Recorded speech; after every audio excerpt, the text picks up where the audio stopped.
मैं तो उसके पास में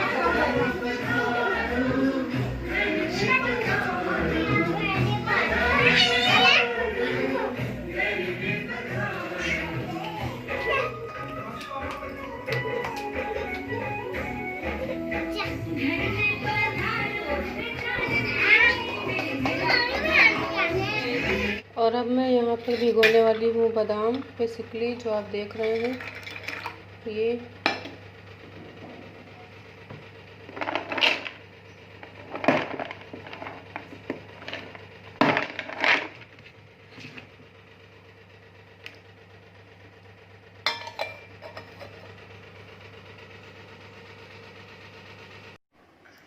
गुड मॉर्निंग गाइस, कैसे हैं आप सब। और आज मीट माई फैमिली के प्लेटफॉर्म पे आपका बहुत बहुत स्वागत है। मैं हूँ अमिता दुबे। अगर आपने अभी तक मेरे चैनल को लाइक नहीं किया है तो लाइक कर दीजिए, सब्सक्राइब नहीं किया है तो सब्सक्राइब कर लीजिए, और हाँ, बेल आइकन को ज़रूर प्रेस करिएगा, मेरे आगे आने वाले वीडियोस के नोटिफिकेशन आपको टाइम पे मिलते रहें, इसके लिए। तो आप सोच रहे होंगे कि मैंने आज साड़ी क्यों पहनी है और ऐसा लुक क्यों रखा है। एक्चुअली इस समय गणपति बप्पा की मूर्ति की स्थापना हुई है, तो उसका टाइम चल रहा है अभी। मतलब गणपति बप्पा विराजमान हैं घर में। मेरे घर में नहीं है, ऊपर है जहाँ पर मैं आरती के लिए जाती हूँ, और आपको मैंने क्लिप भी दिखाई अभी उसकी। तो मेरा मन हुआ कि उनके पूजन में पीला वस्त्र पहनते हैं, तो क्यों ना मैं आज ये येलो कलर की साड़ी पहनूं। तो आप कैसी लग रही है मेरी साड़ी, अच्छी लग रही है ना। मेरा मन था पहनने का। एक्चुअली हम लोग घर से बाहर रहते हैं, तो ऐसे कहीं जाना आना तो होता नहीं है, कोई रिलेशन या कुछ भी नहीं है, तो ऐसे ही कभी कभी तैयार हो लेना चाहिए अपनी खुशी के लिए, अच्छा लगता है। और फ्रेंड्स, आज है संडे, और संडे को हम हर संडे को एक मोटिवेशनल वार्ता रखेंगे, मैंने आपको कल बोला था। और आज हमारी मोटिवेशनल वार्ता है जो कि है माँ के ऊपर, माँ की महिमा बेसिकली। तो मैं आपको उसके बारे में बताऊंगी। तो फ्रेंड्स, माँ के बारे में जितना कुछ भी बोला जाए वो कम ही है। तो मैं आपको आज एक स्टोरी सुनाती हूँ। स्वामी विवेकानंद जी का नाम तो आप सभी जानते ही होंगे। वो एक महापुरुष थे और एक धर्म का, जो हमारे भारतीय धर्म है उसका प्रचार करते थे। और उन्होंने अमेरिका के शिकागो शहर में विश्व हिंदू धर्म सम्मेलन जो हुआ था उसमें भारत की तरफ से भाग लिया था, और वो एक बहुत ही फेमस घटना है। तो अभी उसके बारे में तो मैं नहीं बताऊंगी आपको, लेकिन हाँ, उनसे जुड़ा हुआ एक टॉपिक है जिसके बारे में मैं आज चर्चा करूंगी आपसे। तो फ्रेंड्स, हुआ कुछ यूँ था कि एक बार स्वामी जी किसी जगह पे बैठ के अपना प्रवचन दे रहे थे, अपने कुछ जो उनके अनुयायी थे उनके साथ में। तो वहाँ पे एक व्यक्ति आया और उसने स्वामी जी को प्रणाम करते हुए पूछा कि स्वामी जी, मैं आपसे कुछ पूछना चाहता हूँ। तो स्वामी जी ने कहा कि ठीक है, पूछो। तो उसने बोला कि स्वामी जी, मैं ये पूछना चाहता हूँ कि सारा संसार माँ के बारे में मतलब काफी विचार रखता है। सारा संसार बोलता है कि माँ की महिमा बहुत बड़ी है, माँ का स्थान संसार में सबसे ऊंचा है। तो माँ की महिमा क्या है और माँ का जो स्थान है वो संसार में सबसे ऊंचा क्यों है।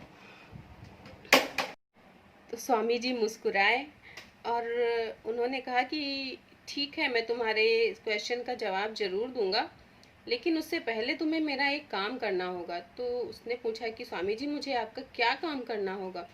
तो स्वामी जी ने बोला कि ठीक है मैं बताता हूँ, सबसे पहले तुम जाओ और एक कम से कम 3 किलो का पत्थर लेके आओ मेरे पास में।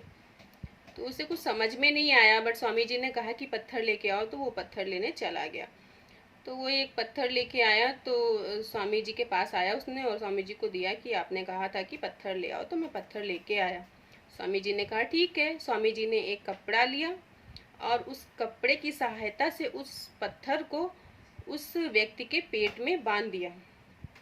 और उसके बाद स्वामी जी ने कहा कि अब मैंने ये पत्थर तुम्हारे पेट में बांध दिया है और अब तुम घर जाओ और जैसे तुम अपना डेली का काम करते थे वैसे ही अपना काम करो। तो उस व्यक्ति ने कुछ नहीं पूछा और वो चला गया और वो डेली का अपना काम वैसे ही करता रहा। कुछ घंटे तो उसने अपना काम किया आसानी से, लेकिन उसके बाद उसके पेट में, कमर में, सब जगह बहुत दर्द होने लगा। उस पत्थर की वजह से उसको बहुत दिक्कत हो रही थी और अपना काम नहीं कर पा रहा था। लेकिन जैसे तैसे उसने एक दिन निकाला और रात को जब वो सोने गया तो वो बिस्तर पे ढंग से लेट भी नहीं पा रहा था। लेकिन स्वामी जी का आदेश था कि आपको इस पत्थर को अपने पेट से अलग नहीं करना है जब तक कि मैं ना कहूँ। दूसरा दिन हुआ, उस व्यक्ति से चला भी नहीं जा रहा था। वो परेशान हो गया, काम करना तो दूर की बात थी। तो फिर वो व्यक्ति स्वामी जी के पास आया दूसरे दिन और उसने कहा कि स्वामी जी, इस पत्थर को बांधकर तो मुझसे चला भी नहीं जा रहा है और मैं अपना काम कैसे करूं, मैं अपना कोई काम नहीं कर पा रहा हूं। तो स्वामी जी ने कहा कि तुम इस पत्थर को बांधकर एक दिन भी ढंग से अपना काम नहीं कर पाए, और तुम्हें पता है एक माँ जो होती है वो इसी वजन को अपने अंदर धारण करते हुए पूरे 9 महीने रहती है और अपना सारा काम भी करती है, सब कुछ करती है और कभी भी किसी से कोई शिकायत नहीं करती, और उसे करना ही होता है। और तुम इस पत्थर को एक दिन भी अपने पास बांधकर नहीं रख सके और इतने ही वजन का वो बच्चा अपने पेट में पालती है। तो वो व्यक्ति स्वामी जी बोले कि क्या अभी भी तुम्हें तुम्हारे सवाल का जवाब चाहिए? तो वो व्यक्ति जो था वो स्वामी जी के पैरों में गिर पड़ा और बोला कि प्रभु मैं समझ गया हूँ, मुझे अब किसी सवाल का जवाब नहीं चाहिए। वाकई में एक माँ बहुत महान होती है जो ऐसा करती है, और कोई भी व्यक्ति इतना भार अपने पेट में रख कर के और सारा काम आसानी से नहीं कर सकता है। तो क्या कर दिया सुनैया। तो फ्रेंड्स, इसीलिए माँ की महिमा बहुत महान होती है और माँ को एक महानता का दर्जा दिया गया है। कहते हैं कि माँ की जगह कोई नहीं ले सकता। माँ अपने बच्चे को कितना प्यार करती है ये खुद माँ भी नहीं जानती है और वो ना ही इसे बता सकती है। और ये देखिए मेरे ऋषि भी उठ गए हैं और ये मालिश करके लेटे हुए थे और ये अभी जग गए हैं, तो इनको भी ब्लॉग में आना था। हाय बोलो, हाय, उधर देखो, हाय बोलो, हाय। अब हो गया, अब लग रही हूँ मैं एक कंप्लीट माँ। तो फ्रेंड्स, माँ का जो स्थान है हमारे जीवन में वो कोई नहीं ले सकता है, वो सबसे अलग है। लेकिन पिता का योगदान भी कम नहीं है। आप देख रहे हैं इतनी बारिश हो रही है गुजरात में, तो इतनी बारिश में रात से लगातार हैवी बारिश हो रही है और ऐसी बारिश में भी लोग अपने काम पर जा रहे हैं, अपनी ड्यूटी पर जा रहे हैं। तो वो भी किसी के फादर हैं और वो सारा कुछ जो भी कर रहे हैं, भीगते हुए जाना, और तो वो अपने बच्चों के लिए कर रहे हैं। तो पिता के भी जो योगदान है पिता का, उससे भी हम नकार नहीं सकते। एक माँ अकेली कुछ नहीं कर सकती, पिता का भी योगदान बहुत बड़ा होता है बच्चे की लाइफ में। तो मेरी गणपति बप्पा से बस यही कामना है कि हर बच्चे को अपने माँ और पिता का प्यार मिले और सब सुखी रहें। एक बहुत ही इम्पॉर्टेंट सूचना देनी थी आप लोगों को। हमारी सोसाइटी के बगल में जो सोसाइटी है उसमें कोरोना वायरस के कुछ लोग पाए गए हैं, मरीज, ऐसा सुनने में आया है, कुछ विश्वस्त सूत्रों से पता चला है। तो आप लोग भी अवेयर रहिए और जितना हो सके अपने घर को क्लीन रखिए और उसके साथ में ही अपने बच्चों को बिल्कुल भी बाहर आने जाने मत दीजिए, क्योंकि ये ऐसा टाइम है जब इतना ज़्यादा प्रकोप था कोरोना वायरस का। जब लॉकडाउन चल रहा था तब तक हमारी सोसाइटी के आजू बाजू भी कोरोना वायरस नहीं आया था। लेकिन अब हालांकि बहुत ज़्यादा बारिश हो रही है तो मौसम में भी काफ़ी चेंज आया है, तो उसकी वजह से शायद ऐसा सुनने में आया है। तो आप लोग भी अवेयर रहिए, अपने बच्चों को भी सेफ रखिए, और जितना ज़्यादा हो सके आप इम्यूनिटी बढ़ाने वाली चीज़ें लीजिए। जैसे कि हमारे आयुष मंत्रालय ने भी जारी किया है कि आप काढ़ा पीजिए, तो आप काढ़े की रेसिपी वहाँ से देख सकते हैं। अगर आपको नहीं पता है तो आप कमेंट सेक्शन में बताइए, मैं आपको काढ़े की रेसिपी भी शेयर करूँगी। तो आप अपने बच्चों को भी थोड़ा थोड़ा सा दीजिए उसको, क्योंकि काफ़ी गर्म इंग्रेडिएंट्स होते हैं। और मैं आजकल बादाम भी इस्तेमाल कर रही हूँ, मैं अपने बच्चों को भी देती हूँ, तो उसका काफ़ी अच्छा मतलब आया है, जो उसका रिज़ल्ट है वो काफ़ी अच्छा आया है मेरे लिए। तो बहुत ही मतलब काम किया है उसने, अच्छा फ़ायदा किया है मुझे। तो मैं आपको कल के ब्लॉग में उसके जो मुझे जो फ़ायदा मिला है मैं उसके बारे में बताऊंगी। हालांकि मुझे 1 वीक से ऊपर हो गया उसको लेते हुए, तो मुझे जो भी उससे असर दिखा है मैं आपको उसके बारे में बताऊंगी। तो मेरा सजेशन यही है कि आप लोग भी बादाम लेना स्टार्ट कर दीजिए। एटलीस्ट अगर आप एडल्ट हैं मतलब तो 7 बादाम तो आप एक दिन में लीजिए रेगुलरली। ये आपके इम्यूनिटी सिस्टम को भी बूस्ट करता है। और आप अगर आपको हल्का सा भी सर्दी या कुछ भी है तो आप काढ़ा लीजिए, काढ़ा भी बहुत अच्छा है। तो बी सेफ, बी अवेयर, और अपने बच्चों को भी सेफ रखिए, अपनी फैमिली को भी सेफ रखिए। और बहुत बहुत सल्यूट है ऐसे मदर फादर को जो अपने बच्चों की बहुत अच्छे से केयर करते हैं। और हालांकि सभी पेरेंट्स अपने बच्चों की अच्छे से केयर करते हैं और सबको करनी भी चाहिए। तो दोनों ही माँ हो या पिता हो, दोनों ही बच्चों की लाइफ में बहुत ही इम्पोर्टेंट रोल प्ले करते हैं। दोनों के बिना तो कुछ भी नहीं है।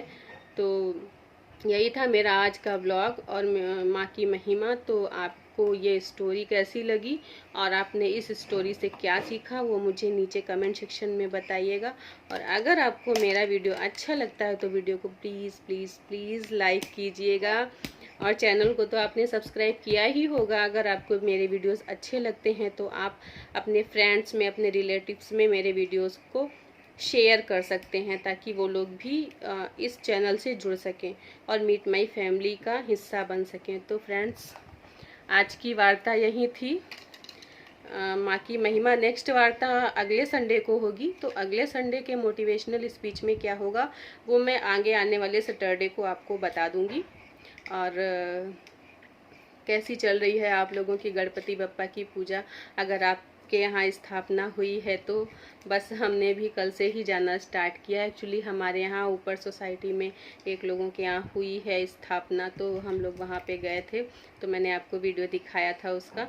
और सब लोग अच्छे से रहें, सब लोग सेफ रहें, बस यही है गणपति बप्पा से कामना। तो आप लोग भी अच्छे से रहिए, स्वस्थ रहिए, मस्त रहिए, हंसते रहिए, मुस्कुराते रहिए, और मेरे वीडियोस को लाइक करते रहिए और मेरे चैनल को देखते रहिए। तो thank you for watching my channel. चलिए मिलते हैं कल के ब्लॉग में, तब तक के लिए बाय बाय, टेक केयर। और ये देखिए रेडी हो चुके हैं हमारे ऋषि बाबू।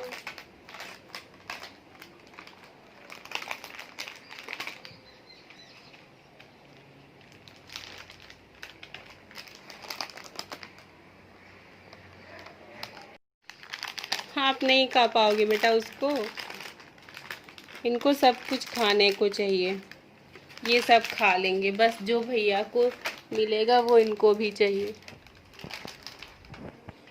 ऋषि हाय बोलो, हाय हाय हाय हाय बोलो, हाय ऋषि।